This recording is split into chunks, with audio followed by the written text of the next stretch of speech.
Welcome to Power CEOs, the truth behind the business. I'm Jen Gaudet, your fearless host, entrepreneur, investor, and business strategist. Why are we here? Because I believe that iron sharpens iron. And when we bring industry leaders, industry disruptors, those who have been there and done that, to share what's working in business and perhaps even what's not, we are all able to learn and grow. As a result, our businesses grow, and the ripple effect impacts not only ourselves, our teams, and their families, but also our communities and our world. Today, you're in for a treat because we're going to talk about something every entrepreneur wants, but few intentionally build: wealth. I'm not talking about revenue, commissions, and cash flow. I'm talking about real wealth. My guest today, Amy Lippincott, has built an impressive ecosystem that spans real estate, investing, franchise ownership, commercial real estate, mortgage partnerships, and the list goes on. What fascinates me most is Amy is always asking one question: what's next?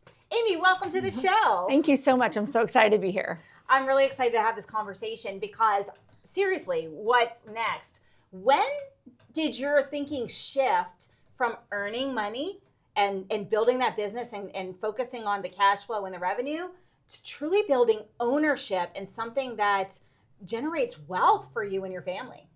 Well, I tend to get bored quickly. And so just doing the commission thing over and over and over, after a while, it became to watching other people do it and thinking, I can do that also. And so deciding what was the next step for us was key for sure.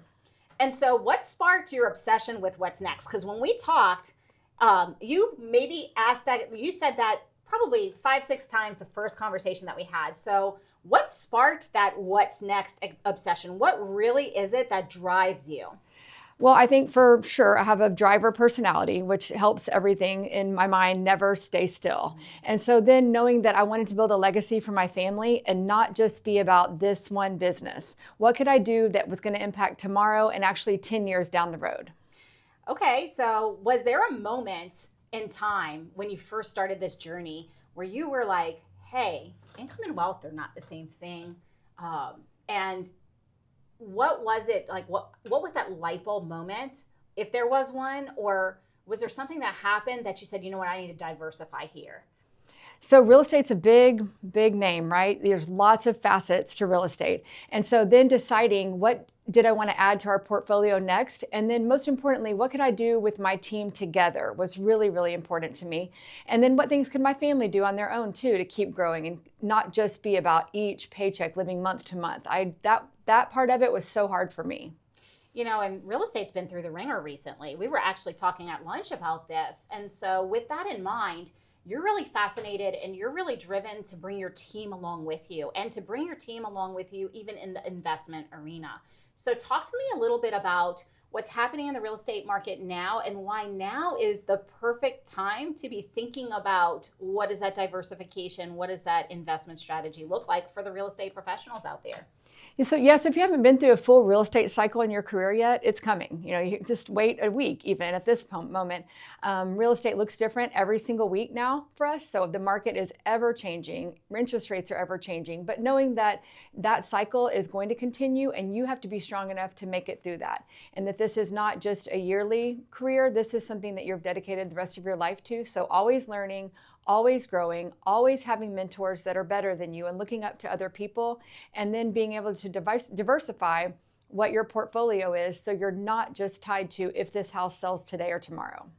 You know, I think that's really sage advice. And so talk to me a little bit more specifically, because this doesn't just apply in real estate. It's also, we see this in insurance, we see this in employees even, but what separates that entrepreneurial mindset, that investors type mindset from producers who are just simply, they own a business that pretty much owns them? So I think just knowing that I didn't want to do this rest of my life. I was a teacher previously for 16 years and I loved that part of my life. It was a great part of my life. I learned so many things and made so many good relationships. Real estate is completely real estate driven, relationship driven. And so that's been very successful for us. But then realizing that down the road, do you want to still be opening doors when you're 80 years old for people? Oh, yeah, that's a big one. So I was in medicine for 20 years and mine was, I loved helping people. I loved peak performance. I worked with elite athletes for a living. Everybody was like, oh, you have the dream job. But I was so exhausted. I knew I had to make a shift and not be that caregiver anymore or in that practitioner role. I had to make the shift and do other things because I was a PT, so my body was a limiting factor. And so I really appreciate that you saw that, you've made that shift, and you've had that thought. But I really appreciate even more that you're bringing your team along with you. We'll dive into that later. But I want to now open up to the world of opportunity, because you made the observation that diversification becomes necessary. You need to have something for when you get older. Do you want to be opening doors? Talk to me about the biggest opportunity that you pursued, even if it didn't go well. Okay. The biggest opportunity I pursued was truly getting my real estate license and jumping careers from one thing to the other. That was really hard. Everyone told me not to do that. Everyone's like, you have retirement here, you have a set paycheck, you have insurance. And I just couldn't see doing this for the rest of my life, the same thing over and over and over. And that's what I love about real estate, is that it's a different challenge every day, a different way to solve a problem, a different relationship, a different client. And that's the part that keeps me going, is the change every single day. So that was the biggest opportunity, and you took it and you made something, because you're a driver and you're successful by your own right. I mean, I would describe you as an elite business athlete. Tell me about the opportunity that you missed, like the one that came by and you just didn't take it. And what was it that made you not take it? Like, what does that look like? So early on in our career, we were with a different brokerage, and an opportunity came along to go with EXP, and I did not take it early on.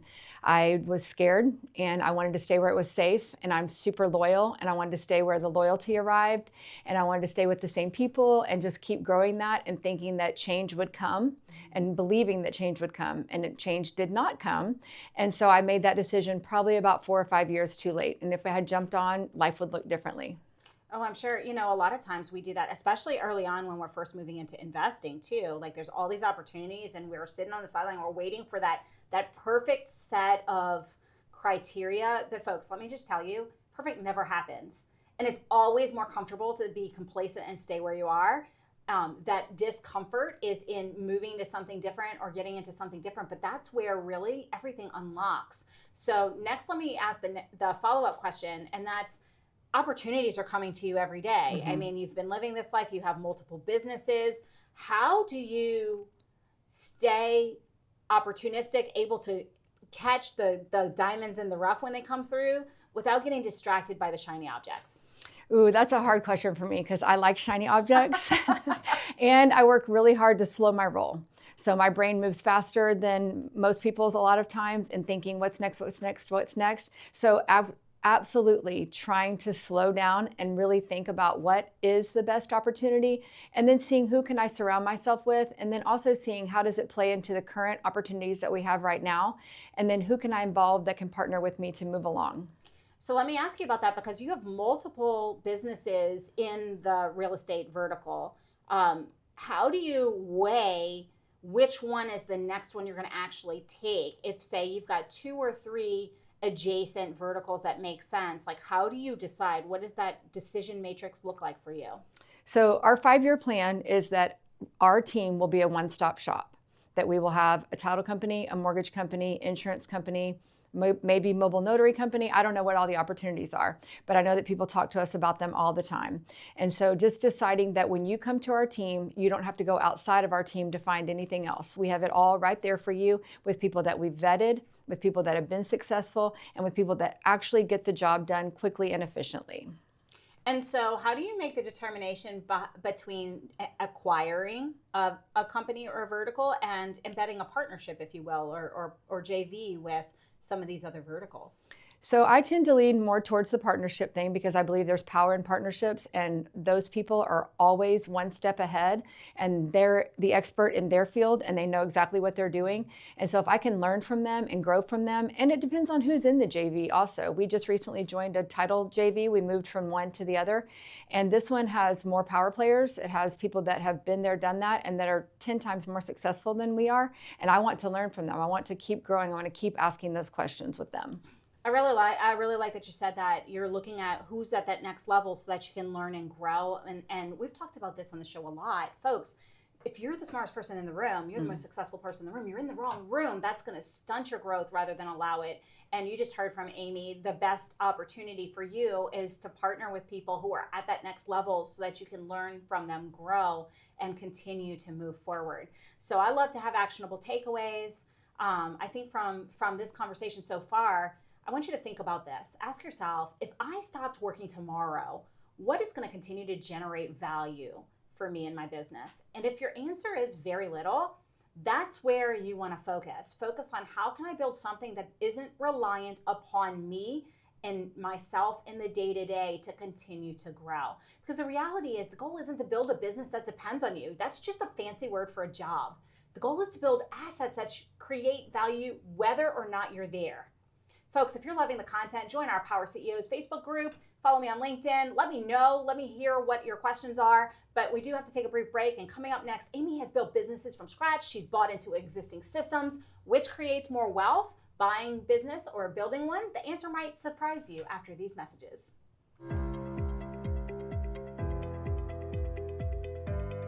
Okay, that was good. I made some mistakes.